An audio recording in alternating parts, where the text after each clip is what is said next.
Our senior political correspondent, David Drucker. David, as always, good to see you.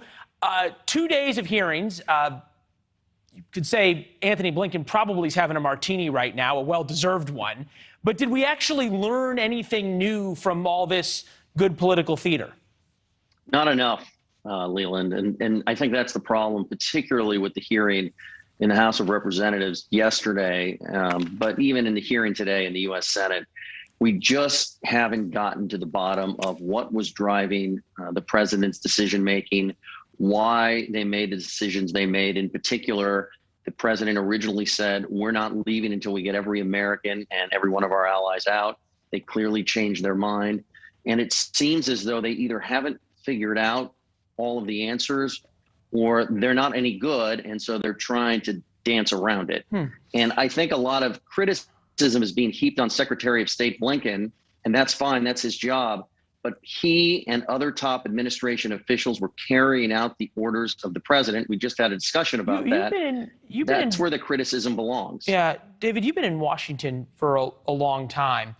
And if we look forward in this, does the resignations that were talked about or some kind of cabinet shakeup reset things for the Biden administration or not?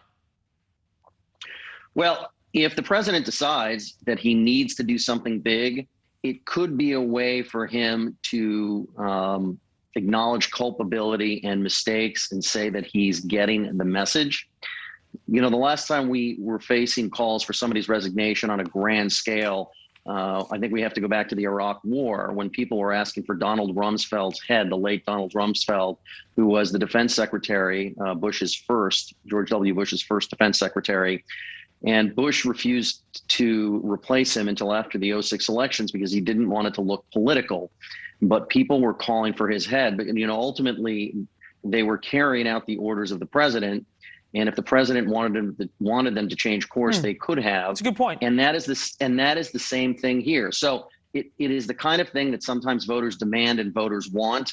But at the end of the day, the pullout and the insistence on leaving August 31st without a full accounting of Americans, green card holders, and our Afghan allies in country that wanted to get out, that needed to get out, falls on the shoulders of the president because he could have had it differently. We could have left forces in Afghanistan. You think about it, though, David. Presidents don't resign over these things. The only person who's ever resigned in recent memory is Richard Nixon.